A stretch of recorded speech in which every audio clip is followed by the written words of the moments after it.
ಕನ್ನಡಿಗರ ಕಲ್ಕುತ್ತಾರೆ MES ಗುಂಡಾಗಳಿಗೆ ಬೆಕ್ಕೆ ಬೆಕ್ಕು ನ್ಯಾಯ ಬೇಕು ಬೆಕ್ಕೆ ಬೆಕ್ಕು ಹೋರಾಟ ಬೆಕ್ಕೆ ಬೆಕ್ಕೆ ಬೆಕ್ಕು ನ್ಯಾಯ ಬೇಕು ಏನೇ ಬರಲಿ ಒಗ್ಗಟ್ಟಿರಲಿ ಏನೇ ಬರಲಿ ಒಗ್ಗಟ್ಟಿರಲಿ ಕನ್ನಡಿಗರ ಕಲ್ಕುತ್ತಾರೆ MES ಗುಂಡಾಗಳಿಗೆ ಕನ್ನಡಿಗರ ಕಲ್ಕುತ್ತಾರೆ MES ನಾಯಿಗಳಿಗೆ ಕನ್ನಡಿಗರ ಕಲ್ಕುತ್ತಾರೆ MES ಗುಂಡರಿಗೆ ಬೆಕ್ಕೆ ಬೆಕ್ಕು ನ್ಯಾಯ ಬೇಕು ನ್ಯಾಯಕ್ಕಾಗಿ ಹೋರಾಟ ನ್ಯಾಯಕ್ಕಾಗಿ ಹೋರಾಟ ಎಲ್ಲಿಯವರೆಗೂ ಹೋರಾಟ ಎಲ್ಲೋವರೆಗೆ ಹೋರಾಟ ವಿರೋಧಿ ಮಾಣೆ ಅವರಿಗೆ ವಿರೋಧಿ ಮಾಣೆ ಅವರಿಗೆ ಮಾಣೆ ಅವರಿಗೆ ಮಾಣೆ ಅವರಿಗೆ ಆಗ್ಲೇಬೇಕು ಆಗ್ಲೇಬೇಕು ಗಡಿಮಾರ ಆಗ್ಲೇಬೇಕು ಆಗ್ಲೇಬೇಕು ಆಗ್ಲೇಬೇಕು ನ್ಯಾಯ ಬೇಕು ಬೇಕೇ ಬೇಕು ನ್ಯಾಯ ಬೇಕು ಮಹಾರಾಷ್ಟ್ರ MP ಮಾಣೆ ಅವರಿಗೆ ಮಹಾರಾಷ್ಟ್ರ MP ಮಾಣೆಗೆ ನಾಲಾಯಕ ಮಾಣೆಗೆ MES ಮಾಣೆಗೆ ಕನ್ನಡಿಗರ ಕಣ್ಕುತ್ತಿರುವ ಮಾಣೆಗೆ MES ಮಾಣೆಗೆ ಯಾರಪ್ಪಂದೇನೈತಿ ಯಾರಪ್ಪಂದೇನೈತಿ ಬೆಕ್ಕೆ ಬೆಕ್ಕು ನ್ಯಾಯ ಬೇಕು ಬೆಕ್ಕೆ ಬೆಕ್ಕು ನ್ಯಾಯ ಬೇಕು ನ್ಯಾಯಕ್ಕಾಗಿ ಹೋರಾಟ ನ್ಯಾಯಕ್ಕಾಗಿ ಹೋರಾಟ ಎಲ್ಲಿಯವರೆಗೂ ಹೋರಾಟ ಕನ್ನಡಿಗರ ಕಲ್ಕುತ್ತಿರುವ MES ಮಾಣೆಗೆ ಕನ್ನಡಿಗರ ಕಲ್ಕುತ್ತಿರುವ MES ಗುಂಡಾಗಳಿಗೆ ಮಹಾರಾಷ್ಟ್ರ ಮಾಣೆಗೆ ಯಾರಪ್ಪಂದೇನೈತಿ ಯಾರಪ್ಪಂದೇನೈತಿ ಬೆಕ್ಕೆ ಬೆಕ್ಕು ನಾಯಿಗಳಿಗೆ ನಮಸ್ಕಾರ. ಇತ್ತೀಚೆಗೆ ಬೆಳಗಾವಿಯಲ್ಲಿ ನಡೆದಿರ್ತಕ್ಕಂಥ ನಮ್ಮ ರಾಜ್ಯ ಸರ್ಕಾರದ ವಿಶೇಷವಾಗಿ ಅಧಿವೇಶನದ ಸಂದರ್ಭದೊಳಗೆ ಬೆಳಗಾವಿ ಗಡಿ ವಿಚಾರವನ್ನು ಕೆಣಕೋದ್ರ ಜೊತೆಗೆ MES ಮಹಾರಾಷ್ಟ್ರ ಏಕೀಕರಣ ಸಮಿತಿಯ ಕೆಲವು ಮುಖಂಡರು ಈ ಗಡಿ ಭಾಗದೊಳಗೆ ಕನ್ನಡಿಗರ ಮತ್ತು ಮರಾಠಿಗರ ಒಂದು ಬಾಂಧವ್ಯವನ್ನು ಕದಡುವಂಥ ಕೆಲಸವನ್ನು ಮಾಡ್ತಾ ಇದ್ದಾರೆ. ಮತ್ತು ನವೆಂಬರ್ 1ನೇ ತಾರೀಕಿನ ದಿವಸ ನಾವೆಲ್ಲ ಸಂಭ್ರಮದಿಂದ ಕನ್ನಡ ರಾಜ್ಯೋತ್ಸವ ಆಚರಣೆ ಮಾಡಿದರೆ ಅವರು ಕರಾಳ ದಿನಾಚರಣೆ ಮಾಡ್ತಾರೆ.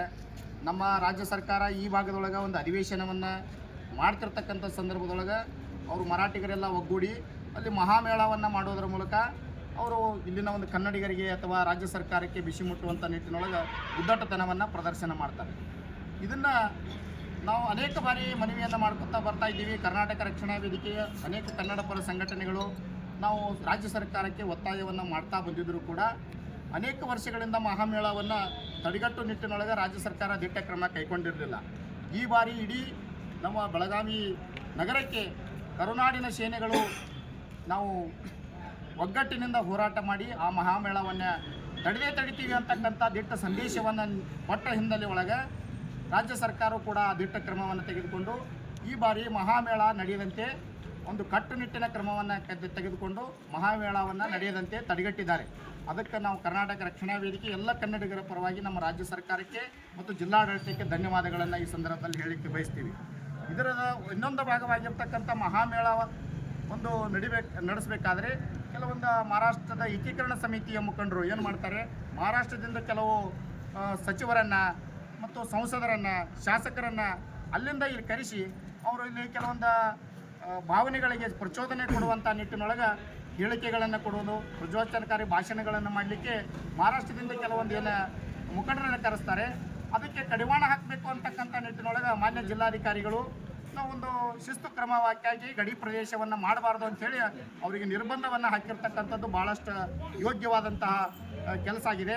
ಅಂಥ ಜಿಲ್ಲಾಧಿಕಾರಿಗಳಿಗೆ ಯಾಕೆ ಮಾಡಬೇಕಪ್ಪ ಅಂತಂದ್ರೆ ರಾಜ್ಯದೊಳಗೆ ನಡೀತಿರ್ತಕ್ಕಂಥ ಸಂಸತ್ ಅಧಿವೇಶನದ ಸಂದರ್ಭದೊಳಗೆ ಅನೇಕ ಹೋರಾಟಗಳು ನಡೀತಿರ್ತವೆ. ಇಂಥ ಸಂದರ್ಭದೊಳಗೆ ಬೇರೆದವರು ಬಂದು ಇಲ್ಲಿ ಅಶಾಂತಿ ಕದಡಬಾರ್ದು ಅಂತೇಳಿ ಒಂದು ದಿಟ್ಟ ಕ್ರಮವನ್ನು ತೆಗೆದುಕೊಂಡಿರ್ತಕ್ಕಂಥದ್ದು ಭಾಳಷ್ಟು ಸ್ವಾಗತಕರಾದ.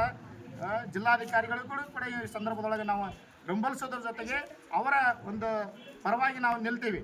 ಮತ್ತು ಇನ್ನೊಂದು ವಿಚಾರವಾಗಿ ಅವರು ಮಹಾರಾಷ್ಟ್ರದ ಸಂಸದರಾಗಿರ್ತಕ್ಕಂಥ ಧೈರ್ಯಶೀಲ್ ಮಾನೆ ಅವರು ಏನು ಮಾಡಿದ್ದಾರೆ, ಒಂದು ಕೇಂದ್ರದ ಒಂದು ಸಂಸತ್ ಭವನದೊಳಗೆ ಜಿಲ್ಲಾಧಿಕಾರಿಗಳ ವಿರುದ್ಧ ನನ್ನ ಹಕ್ಕು ಚ್ಯುತಿ ಮಂಡನೆಗಾಗಿ ಅವರೊಂದು ದೂರು ಕೊಟ್ಟಿದ್ದಾರೆ. ಆ ಜಿಲ್ಲಾಧಿಕಾರಿಗಳು ಈ ವಿರುದ್ಧ ಏನು ದೂರು ಕೊಟ್ಟಿದ್ದಾರೆ ಅದನ್ನು ಕೇಂದ್ರ ಸರ್ಕಾರ ಮಾನ್ಯ ಮಾಡಬಾರ್ದು. ಅದನ್ನು ಮಾನ್ಯ ಮಾಡದೇ ನಿಟ್ಟಿನೊಳಗೆ ನಮ್ಮ ಎಲ್ಲ ರಾಜ್ಯದ ಸಂಸದರು ಒಗ್ಗಟ್ಟಿನಿಂದ, ಪಕ್ಷಾತೀತವಾಗಿ ಒಗ್ಗಟ್ಟಿನಿಂದ ನಮ್ಮ ಜಿಲ್ಲಾಧಿಕಾರಿಗಳ ಒಂದು ಹಿತಾಸಕ್ತಿ ಅಥವಾ ನಮ್ಮ ಸ್ವಾಭಿಮಾನದ ಪ್ರಶ್ನೆಯಾಗಿ ತಾವು ಕೇಂದ್ರ ಗೃಹ ಸಚಿವರಾಗಿರ್ತಕ್ಕಂಥ ಅಮಿತ್ ಶಾ ಅವರ ಗಮನಕ್ಕೆ ತಂದು, ಪ್ರಧಾನಮಂತ್ರಿಗಳಾಗಿರ್ತಕ್ಕಂಥ ನರೇಂದ್ರ ಮೋದಿ ಅವರ ಗಮನಕ್ಕೆ ತಂದು ಜಿಲ್ಲಾಧಿಕಾರಿಗಳಿಗೆ ಯಾವುದೇ ರೀತಿ ಒಂದು ಶಿಸ್ತು ಕ್ರಮ ಆಗದೇ ನಿಟ್ಟಿನೊಳಗೆ ತಾವು ದಿಟ್ಟ ಕ್ರಮ ತೆಗೆದುಕೊಳ್ಬೇಕು ಅಂತೇಳಿ ಎಲ್ಲ ಸಂಸದರಲ್ಲಿ ಮನವಿ ಮಾಡ್ತೀವಿ.